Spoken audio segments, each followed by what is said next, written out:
कि पहलगाम में हुए आतंकी हमले के बाद की गई जांच में हमारे सिक्योरिटी एजेंसी को कई महत्वपूर्ण सुराग मिले थे, जिनके आधार पर पूरे इलाके में काउंटर टेररिस्ट ऑपरेशन चलाया गया और इन आतंकियों के पास पाए गए हथियारों की फॉरेंसिक एनालिसिस भी की गई है, जिससे यह पूरी तरह से स्पष्ट हो चुका है वे वही हथियार हैं जिनका इस्तेमाल पहलगाम में हुए आतंकी हमलों में किया गया था।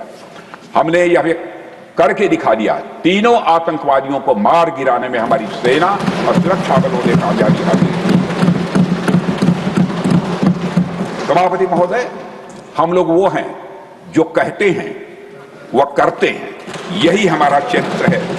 सभापति महोदय, 22 अप्रैल 2025 को जम्मू कश्मीर के पहलगाम इलाके में आतंकवादियों ने एक बड़ी कायराना हरकत करते हुए सरेआम 25 भारतीय और एक नेपाली नागरिक की हत्या कर दी थी। वे लोग वहां जब निर्दोष लोगों को मार रहे थे तो उनका धर्म पूछकर मार रहे थे।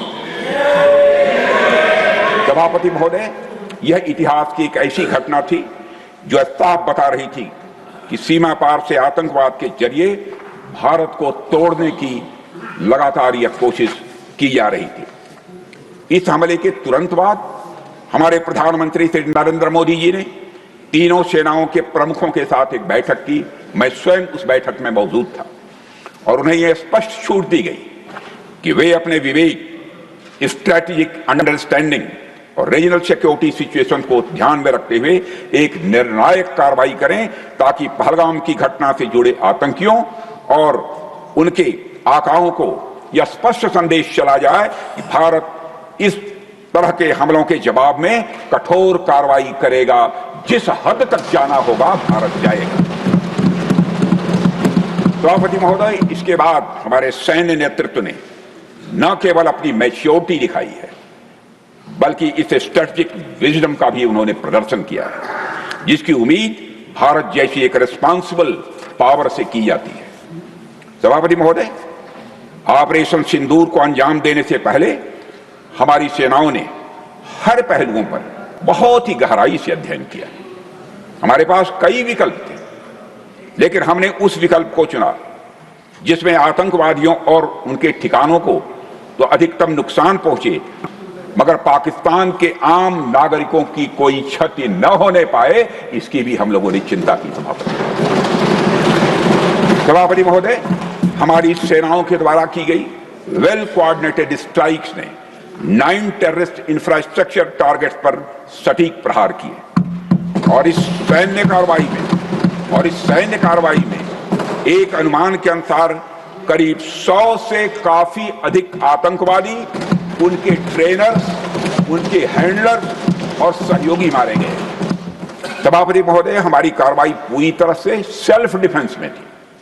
यह न तो प्रोएक्टिव थी और न ही एक्सपेंशनिस्ट थी। फिर भी 10 मई 2025 को रात लगभग 1:30 पर पाकिस्तान ने बड़े पैमाने पर भारत के ऊपर मिसाइल, ड्रोन और अन्य लॉन्ग रेंज वेपन्स का खुलकर इस्तेमाल किया और इसके साथ साथ उन्होंने इलेक्ट्रॉनिक वॉरफेयर से जुड़ी टेक्नोलॉजीज का भी सहारा लिया। उनके निशाने पर भारतीय वायुसेना के अड्डे थे, थल सेना के एम्यूनिशन डिपोज थे, हवाई अड्डे थे और मिलिट्री कैंट थे।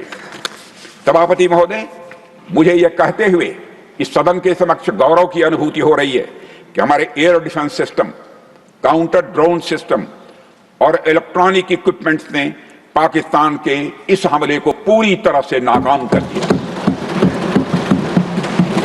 पाकिस्तान हमारे किसी भी टारगेट को हिट नहीं कर पाया सभापति महोदय, और हमारे किसी भी इंपॉर्टेंट एसेट को कोई नुकसान नहीं पहुंचा है। हमारी सुरक्षा व्यवस्था चाक चौबंद थी और हर हमले को हमने रोका। मैं इसके लिए भारतीय सेना के बहादुर सैनिकों की भूरी भूरी प्रशंसा करता हूं सभापति महोदय, जिन्होंने दुश्मनों के हर मंसूबे पर पानी फेर दिया। और मैं चाहूंगा पक्ष हो अथवा विपक्ष हो, सबको मिलकर एक बार इस सदन की मेज थपथपाकर हमारे भारत के सेना के जवानों का अभिनंदन किया जाना चाहिए। सभापति महोदय, ऑपरेशन सिंदूर ट्राई सर्विसेज कोऑर्डिनेशन की एक शानदार मिसाल थी। भारतीय वायुसेना ने आसमान से हमले किए, हमारे थल सेना ने जमीन पर अपना मोर्चा संभाल लिया सभापति महोदय, और हमारे जवान नियंत्रण रेखा पर पूरी ताकत से डटे रहे और पाकिस्तान की हर हरकत का करारा जवाब दिया। भारतीय नौसेना ने भी उत्तरी अरब सागर में अपनी तैनाती मजबूत कर दी। भारतीय नौसैनिकों ने पाकिस्तान को यह साफ संदेश दे दिया कि हम समुद्र से लेकर जमीन तक सभापति महोदय पाकिस्तान के हर महत्वपूर्ण ठिकानों पर प्रहार करने में न केवल सक्षम हैं बल्कि हम पूरी तरह से तैयार हैं। सभापति महोदय, इस ऑपरेशन का मकसद आतंकी ठिकानों को तबाह करना था और यह साफ संदेश देना था कि भारत आतंकवाद के खिलाफ जीरो टॉलरेंस रखता है। सभापति महोदय, ऑपरेशन सिंदूर का ओवरऑल पॉलिटिको मिलिट्री ऑब्जेक्टिव यह था कि आतंकवाद के रूप में प्रॉक्सी वार लड़ रहे पाकिस्तान को सजा दी जाए। इसी वजह से आर्म्ड फोर्सेस को पूरी आजादी दी गई थी कि वो अपने टारगेट्स खुद चुनें और उसका करारा जवाब दें। सभापति महोदय, इस ऑपरेशन का उद्देश्य कभी भी युद्ध छेड़ना नहीं था, बल्कि फोर्स के डिमॉन्स्ट्रेटिव यूज से एडवर्सरी को झुकाने के लिए मजबूर करना था। सभापति महोदय, 10 मई की सुबह जब भारतीय वायुसेना ने पाकिस्तान की मल्टीपल एयरफील्ड पर करारा प्रहार किया तो पाकिस्तान ने हार मान ली सभापति महोदय, और हॉस्टिलिटीज रोकने की उनके डीजीएमओ के द्वारा पेशकश की, हमारे डीजीएमओ के द्वारा नहीं। यह हॉस्टिलिटी रोकने की पेशकश पाकिस्तान के डीजीएमओ के द्वारा की गई, और यह पेशकश इस शर्त के साथ स्वीकार की गई कि ऑपरेशन केवल स्थगित किया जाएगा, यह समाप्त नहीं किया जाएगा। ऑपरेशन सिंदूर स्थगित किया जाएगा अगर पाकिस्तान के ओर से भविष्य में कोई आतंकी करतूत की गई तो हम फिर ऑपरेशन शुरू करने में रंच मात्र भी संकोच नहीं करेंगे।